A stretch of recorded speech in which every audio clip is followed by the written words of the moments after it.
नमस्कार बच्चों, कक्षा 10th स्पर्श संपूर्ण पुस्तक एक क्लास में अगर आप क्लास 10th के स्टूडेंट हैं और स्पर्श की पूरी किताब अभी तक ढंग से नहीं पढ़ी तो आज की ये वीडियो आपके लिए गेम चेंजर होने वाली है।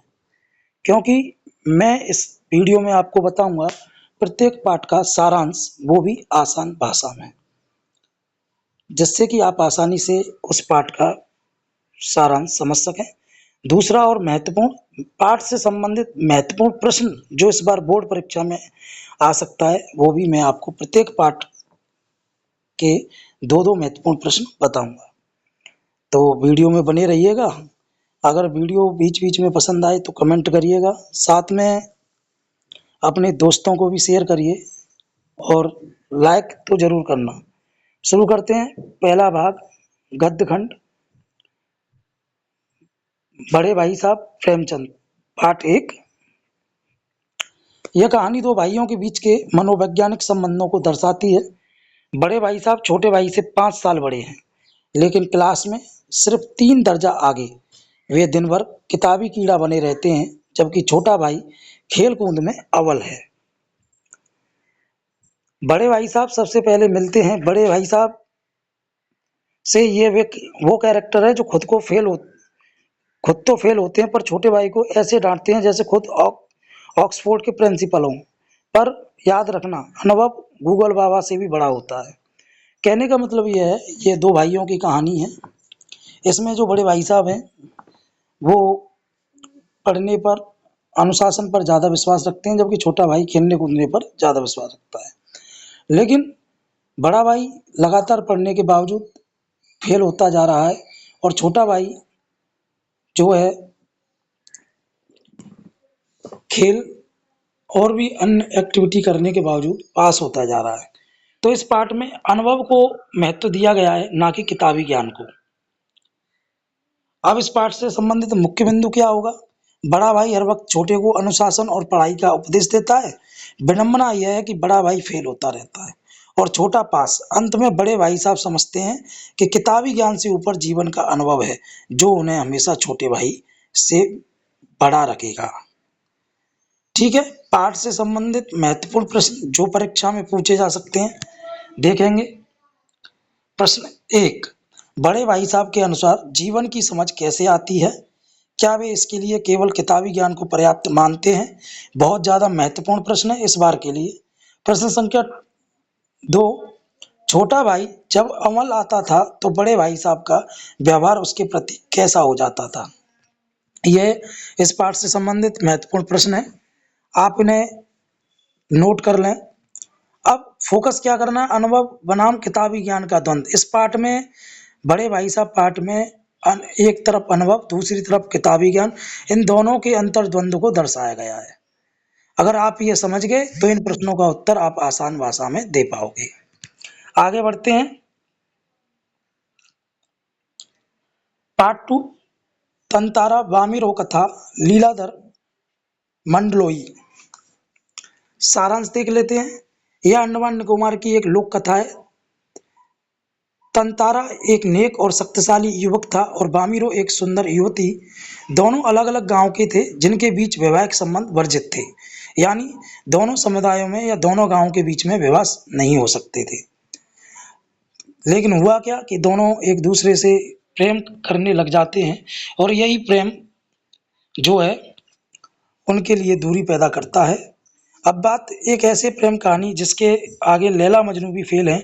एक जादुई तलवार और एक ऐसा गुस्सा जिसने द्वीप के दो टुकड़े कर दिए। क्यों? क्योंकि समाज को प्यार पसंद नहीं था।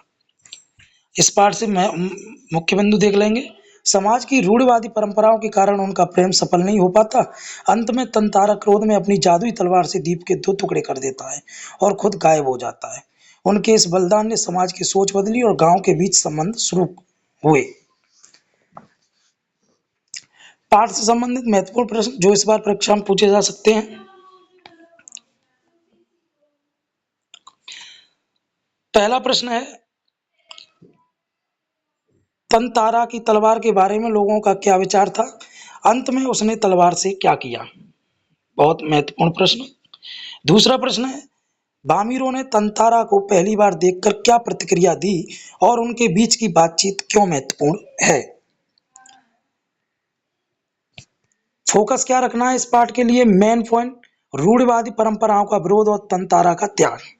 यानी तंतारा और बामिरों का प्रेम, दोनों आपस में प्रेम करते थे, और रूढ़िवादी परंपरा यानी प्राचीन परंपराएं कि भाई एक गांव के की शादी दूसरे गांव वालों से नहीं होगी, इस गांव के लोग उस गांव में नहीं आएंगे, या उस जाति के बंदे से उस जाति की लड़की, या बड़ी जाति या नीच जाति के लड़कों से आपस में संबंध नहीं हो सकता।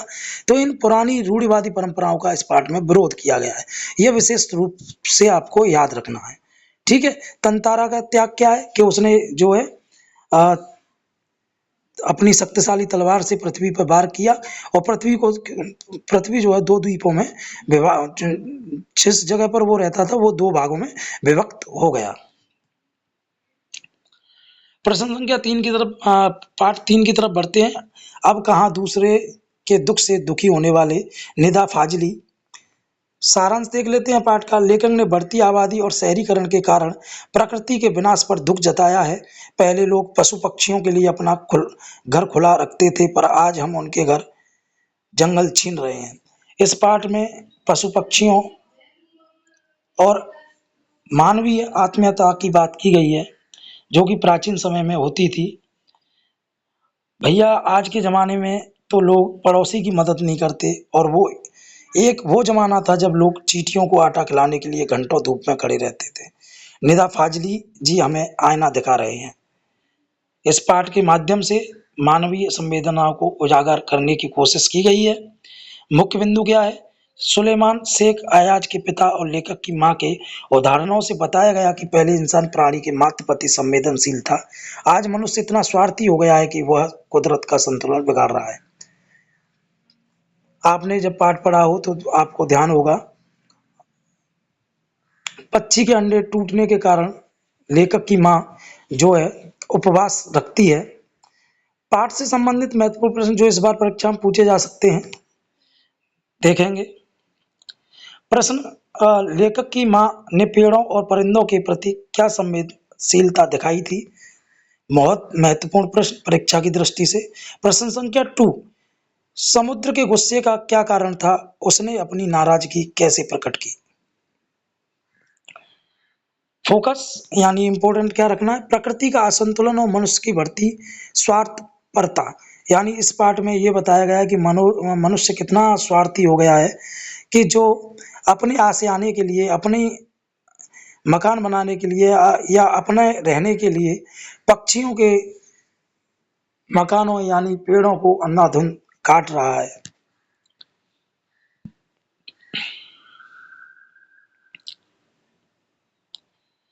देख लेते हैं पतझड़ में टूटी पत्तियां, रविंद्र कैलेकर।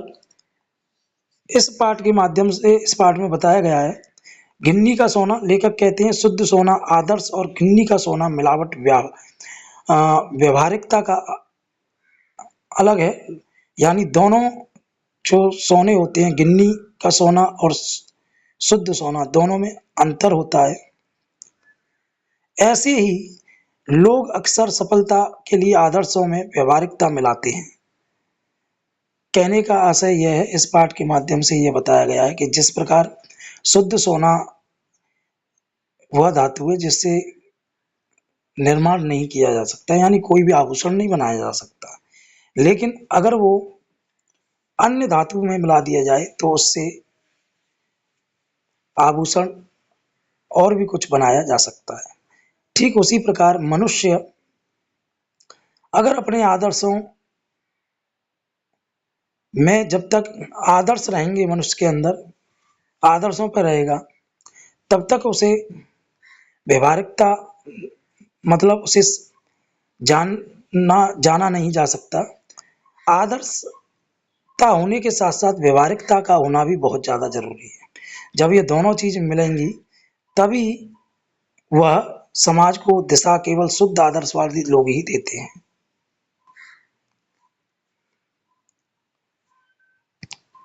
झांकी देन जापान की टी सेरेमनी चा नो यू का वर्णन है। वहाँ लोग अत्यधिक मानसिक तनाव में हैं। चाय पीने की यह शांतिपूर्ण परंपरा उन्हें वर्तमान में जीना सिखाती है, जिससे दिमाग की रफ्तार रुक जाती है और शांति मिलती है। इस पाठ में जापान के लोगों की व्यवस्थित या व्यस्ततापूर्ण जीवन के बारे में बताया गया है। वो अपने व्यस्ततम जीवन को जीने के साथ साथ अपने मस्तिष्क को किस प्रकार शांत रखते हैं, उसके लिए इस पाठ में बताया गया है। वे टी सेरेमनी का आयोजन करते हैं और उसमें वे सिर्फ वर्तमान पर चर्चा करते हैं। चाय पीने की यह शक्तिपूर्ण परंपरा उन्हें वर्तमान में जीना सिखाती है, जिससे दिमाग की रफ्तार रुक जाती है और शांति मिलती है। पाठ से संबंधित महत्वपूर्ण प्रश्न जो इस परीक्षा में पूछे जा सकते हैं। प्रश्न 1, गिन्नी का सोना पाठ के आधार पर बताइए कि आदर्शवादी और व्यवहारिक लोगों में क्या अंतर है। प्रश्न संख्या 2, जापान में टी सेरेमनी के दौरान लेखक ने कैसा अनुभव किया, वहां की शांति का वर्णन करें। इस पाठ का मुख्य उद्देश्य क्या है, वर्तमान में जीने का महत्व। अगले चैप्टर की तरफ बढ़ते हैं। कारतूस हबीब तनवीर द्वारा रचित यह पाठ। सारांश, यह एक जाबाज वजीर अली की कहानी है जिसने अंग्रेजों की नाक में दम कर दिया था। अंग्रेज कर्नल उसे पकड़ने के लिए खेमा डाले बैठा है। वजीर अली खुद कर्नल के खेमे में सवार होकर आता है, खुद को अंग्रेज समर्थक बताता है और कर्नल से 10 कारतूस लेकर शान से निकल जाता है। कर्नल उसकी बहादुरी देखकर दंग रह जाता है। पाठ से संबंधित महत्वपूर्ण प्रश्न है। प्रश्न 1, कर्नल वजीर अली को पकड़ने के लिए इतना परेशान क्यों था, उसकी चारित्रिक विशेषताएं लिखिए। प्रश्न संख्या 2, वजीर अली ने कर्नल के खेमे में जाकर कारतूस कैसे हासिल किए, उसकी जाबाजी का वर्णन कीजिए। वजीर अली का साहस और अंग्रेजों की लाचारी इस पाठ का जो मेन पॉइंट है, पाठ में यही दिखाया गया है। किस तरह से वो अंग्रेजों की आंख में धूल झोंक कर और अंग्रेजों के विरुद्ध कारतूस ले जाता है। पद्य खंड की तरफ बढ़ते हैं। कविताएं और संदेश। कबीर की साकी देख लेते हैं।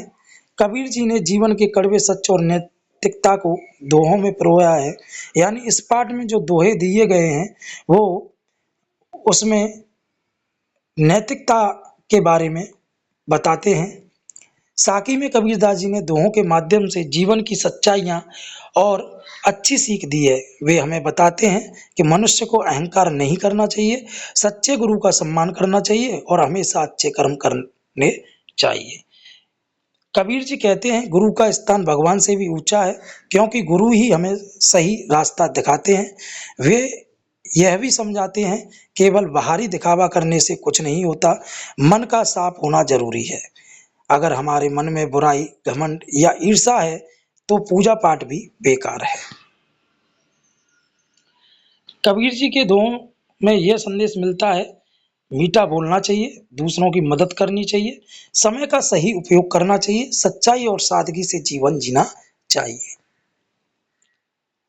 उनकी भाषा सरल और लोक भाषा है, इसलिए हर व्यक्ति आसानी से समझ सकता है।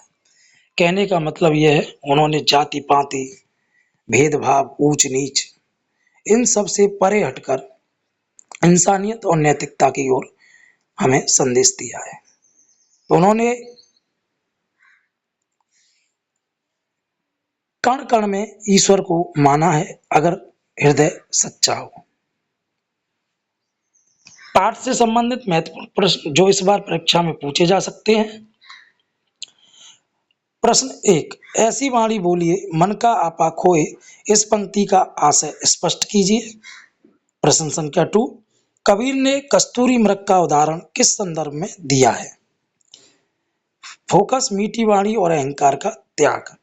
यानी मीठी वाणी हमें बोलनी है और अहंकार का, घमंड का, ईर्ष्या का, द्वेष का, इन सबको हमें त्याग करना है। यही इस पाठ का मेन उद्देश्य है, मेन पर्पज है।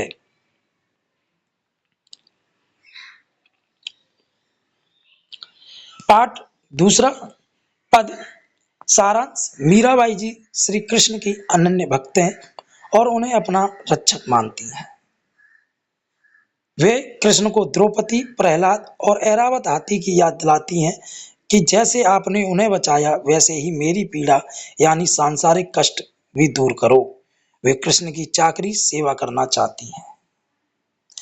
कहने का आशय यह है कि जिस प्रकार भगवान श्री कृष्ण ने समय समय पर द्रौपदी के चीरहरण से, प्रहलाद को हिरण्यकश्यप से, ऐरावत हाथी को मगरमच्छ से बचाया था, मोक्ष दिलाया था, उनके कष्टों को हरा था, ठीक उसी प्रकार मीराबाई कहती हैं कि मेरे कष्टों को भी आप हर लीजिए, मुझे इस सांसारिक कष्ट से अब दूर कर दो, यानी मुझे अपने पास बुला लो।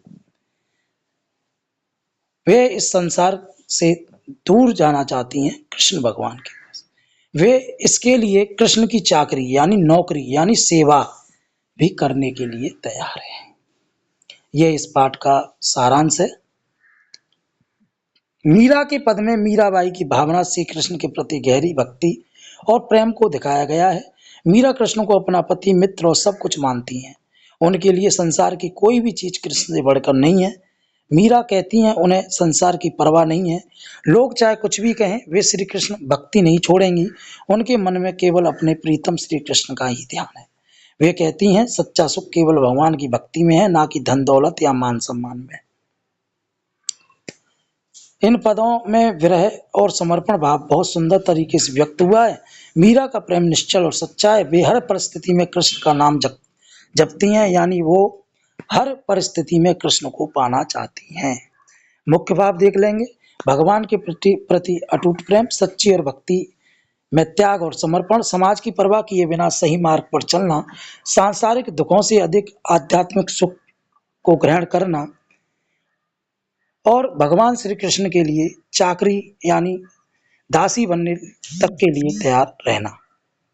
पाठ से संबंधित महत्वपूर्ण प्रश्न जो इस बार परीक्षा में पूछे जा सकते हैं। प्रश्न संख्या 1, मीराबाई श्री कृष्ण की चाकरी नौकरी क्यों करना चाहती हैं? इसके पीछे उनका क्या उद्देश्य है? प्रश्न 2, मीरा ने कृष्ण के किन किन रूपों और उनके रक्षक होने के उदाहरणों का वर्णन किया है? आगे बढ़ते हैं। चैप्टर 3 पदखंड में दोहा, जो कि बिहारी द्वारा रचित है। बिहारी के दोहे श्री कृष्ण और भक्ति का संगम है। मुख्य बिंदु वे श्री कृष्ण के रूप सौंदर्य का वर्णन करते हैं, साथ ही यह भी बताते हैं कि आडंबर और माला जपने से ईश्वर नहीं मिलते, बल्कि सच्चे मन में राम बसते हैं। दोहा पाठ में बिहारी जी के दोहे संकलित हैं। बिहारी जी ने बहुत कम शब्दों में गहरी और सुंदर बात कहने की कला दिखाई है। उनके दोहों में मुख्य रूप से श्रृंगार रस, प्रेम और नीति जीवन की सीख का वर्णन मिलता है। बिहारी जी के प्रेम के छोटे छोटे क्षणों को बहुत सुंदर तरीके से प्रस्तुत करते हैं। वे बताते हैं सच्चा प्रेम दिखावे से नहीं बल्कि मन की भावना से होता है। उनके दोहों में नायक नायिका के प्रेम, विरह, बिछड़ने का दुख और मिलन की भावनाएं झलकती हैं। कुछ दोहों में वे जीवन की सीख भी देते हैं।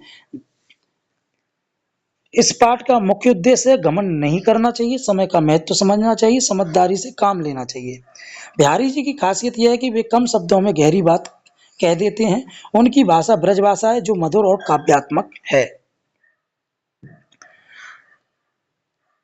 अगले पाठ की तरफ बढ़ते हैं। मनुष्यता, मैथिली शरण गुप्त द्वारा रचित। कवि बताते हैं असली मनुष्य कौन है? जो केवल अपने लिए जिए, वह जो पशु प्रवृत्ति है। इस पाठ में जो है मैथिली शरण गुप्त जी मनुष्यता पाठ में कहते हैं वह मनुष्य नहीं है जो सिर्फ अपने लिए जिए या अपने ही बारे में सोचे, अपने हितों के बारे में सोचे। ऐसे मनुष्य को मैथिली शरण गुप्त मनुष्य नहीं मानते। मैथिली शरण गुप्त मनुष्य ऐसे व्यक्ति को मानते हैं जो दूसरों के लिए जिए, जो अपने जीवन के सर्वोच्च पक्ष को यानी अपने तन मन धन को दूसरों के हित में, देश के हित में लगा दे, वही सच्चा मनुष्य है। यह कविता यही भाव व्यक्त करती है या इस कविता का यही भाव होगा। मुख्य बिंदु दधीचि कर्ण रंतिदेव जैसे महापुरुषों का उदाहरण देकर कवि परोपकार, सहानुभूति और एकता का संदेश देते हैं। वही मनुष्य है जो मनुष्य के लिए मरे। इस पाठ में दधीची जो कि ऋषि थे, जिन्होंने दूसरों के हित के लिए यानी देवताओं के हित के लिए अपने प्राणों का त्याग करके अपना अस्थि पंजर जो है इंद्र को दे दिया। कर्ण, जिसने अपने प्राणों की परवाह ना करते हुए सब कुछ भगवान श्री कृष्ण को दे दिया जब कृष्ण ब्राह्मण वेश में आए थे। रंतिदेव ने एक बाज को भोजन कराने के लिए यानी एक कबूतर की रक्षा के लिए अपने शरीर के अंग अंग को तौल दिया।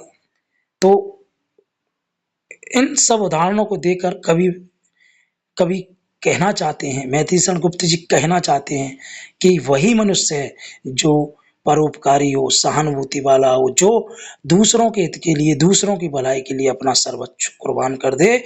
वही मनुष्य है जो मनुष्य के लिए मरे।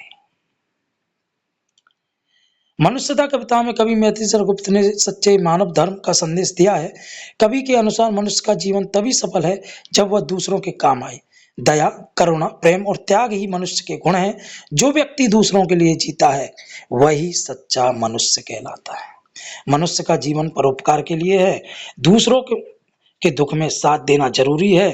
त्याग, करुणा और प्रेम ही सच्ची मनुष्यता है। मानवता से बड़ा कोई भी धर्म नहीं है। ठीक है, अब बढ़ते हैं पाठ के से संबंधित महत्वपूर्ण प्रश्न जो इस वर्ष परीक्षा में पूछे जा सकते हैं। पहला प्रश्न है, कवि ने सुमृत्यु किसे कहा है? सच्चा मनुष्य कौन है? प्रश्न संख्या 2, सहानुभूति चाहिए, महाविभूति है वही, इस पंक्ति का भाव स्पष्ट कीजिए। ये दो महत्वपूर्ण प्रश्न हैं इस पाठ से संबंधित जो इस वर्ष परीक्षा में पूछे जा सकते हैं। अगर वीडियो पसंद आ रही हो तो आप लाइक और कमेंट जरूर करें और अपने मित्रों को शेयर करें।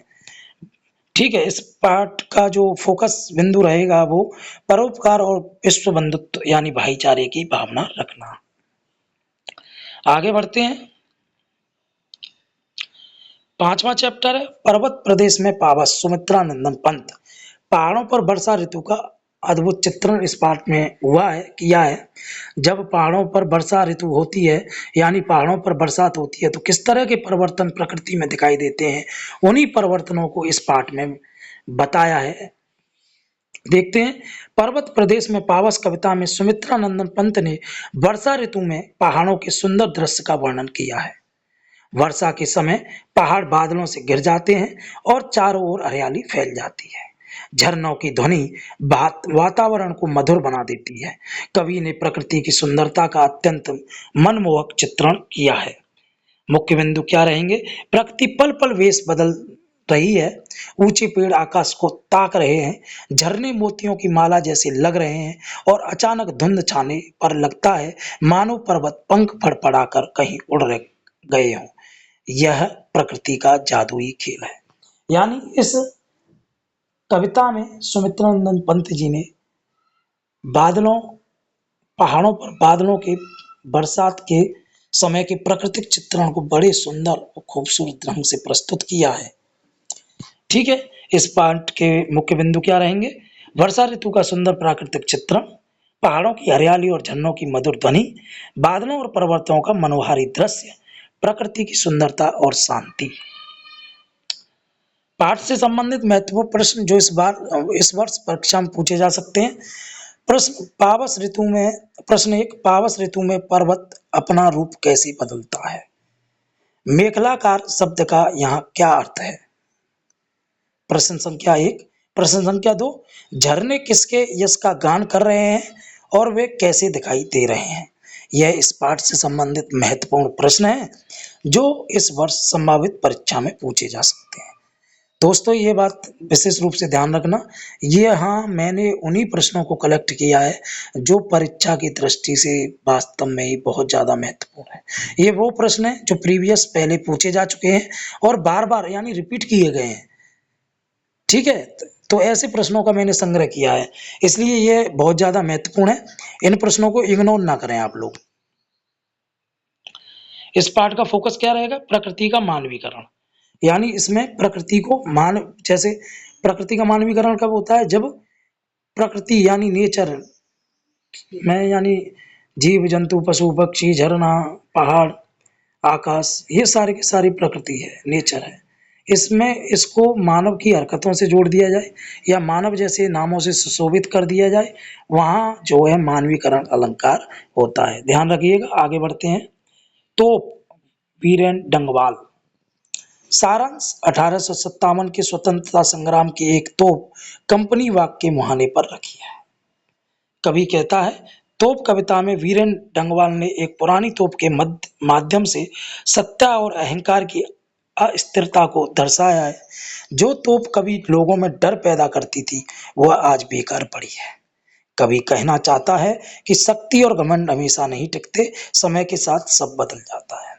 कहने का मतलब यह है, इस पार्ट में जो तोप इंडिया के मुहाने पर रखी हुई है, उसके द्वारा यह दर्शाया गया है, ये बताया गया है कि कभी यह तोप बहुत ज़्यादा डरावनी हुआ करती थी।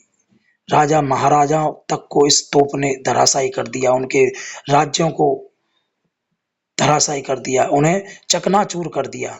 लेकिन आज ये तो बेकार पड़ी है, इसे जंग लग गई है। कहने का मतलब यह है, वो इसके माध्यम से यह बताना चाहते हैं कि कोई भी हो, सत्ता पक्ष यानी जो सत्ता में रहता है, मीन्स जिसका वजूद रहता है, वो ज़्यादा दिन के लिए नहीं होता। हर व्यक्ति मतलब किसी का भी वर्चस्व, किसी का भी अधिकार लंबे समय तक नहीं टिकता। कभी ना कभी उसका घमंड चकनाचूर हो जाता है। आपने रावण की कहानी देखी होगी, रावण कितना घमंडी था, अंत में उसका अंत हुआ। कंस को देखा होगा, कंस कितना घमंडी था, उसका भी अंत हुआ।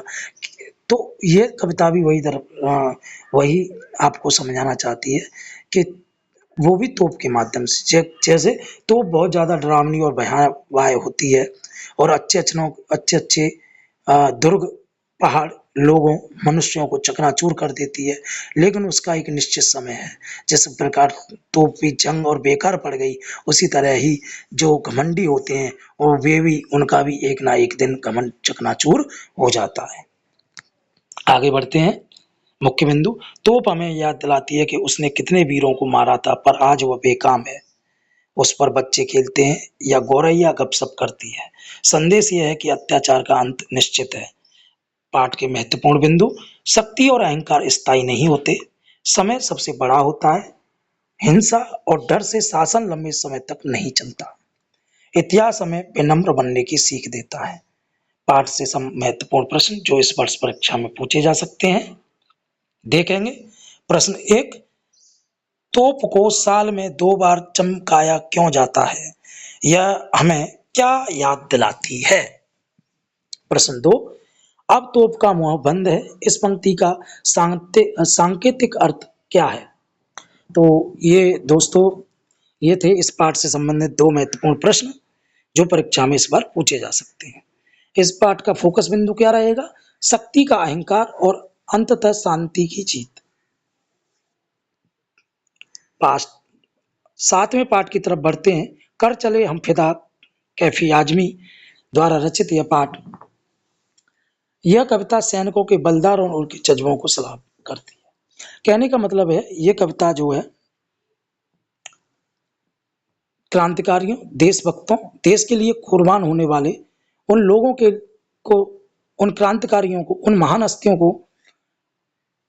को सर्वस्व है, जिन्होंने देश को स्वतंत्र कराने के लिए अपने प्राणों की आहुति दे दी, अपना बलिदान दे दिया, जो देश के हित में शहीद हो गए।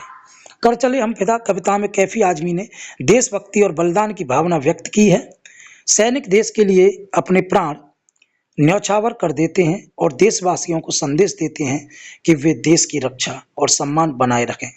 कविता में त्याग और कर्तव्य की भावना प्रमुख है। मरते दम तक सैनिक ने हिमालय का सिर झुकने नहीं दिया।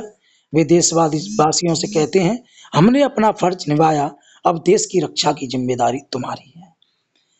इस कविता के माध्यम से वीर देशभक्तों की कहानियों को उकेरा गया है।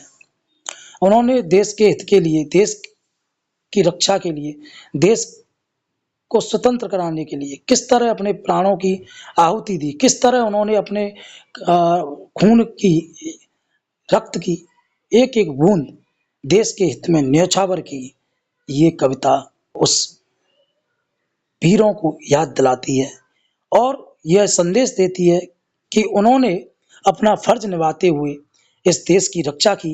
अब जिम्मेदारी हम लोगों की है। अब देश की भागडोर संभालने की जिम्मेदारी हमें अपने हाथों में लेनी चाहिए। महत्वपूर्ण बिंदु: देश के लिए बलिदान, सैनिकों का साहस और त्याग, देश की रक्षा की जिम्मेदारी नागरिकों पर, देशभक्ति और कर्तव्य भावना। पाठ से संबंधित महत्वपूर्ण प्रश्न। पाठ से संबंधित महत्वपूर्ण प्रश्न जो इस वर्ष परीक्षा में पूछे जा सकते हैं।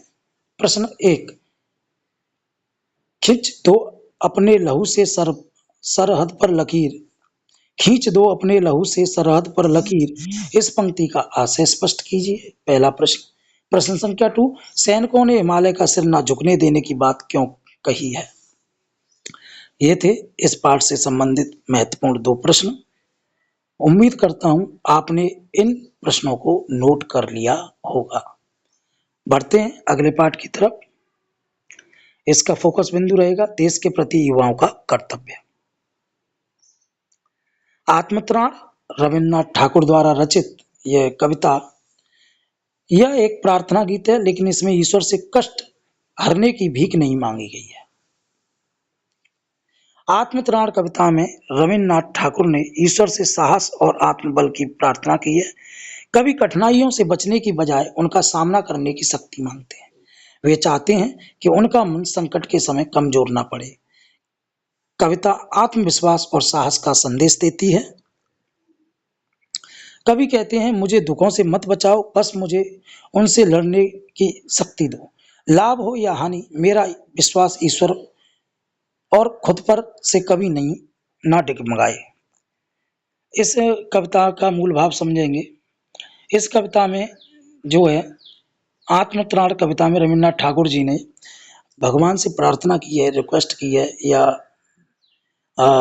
वरदान मांगा है कि ये ईश्वर मुझे इतनी शक्ति दो कि मैं जो कष्ट आते हैं उन कष्टों का मैं सहज उन कष्टों को स्वीकार करूं, उन कष्टों में रहते हुए उन कष्टों का सामना करना सीखूं। यानी कितना भी बड़ा कष्ट हो, मैं उससे घबराऊं नहीं, मैं उससे डरूं नहीं, मैं उससे विचलित ना हूं। मुझे ऐसा ना लगे कि मुझे अब भाग जाना चाहिए। यानी इन सब से मुझे दूर कर दो। यानी मेरे पास कष्ट, मुझे कष्ट तो दो, लेकिन उन कष्टों को सहने की शक्ति प्रदान करो। मुझे ऐसा वर चाहिए, मुझे यह आशीर्वाद चाहिए, या मेरी आपसे यह प्रार्थना है कि मुझे ये मत दो। मतलब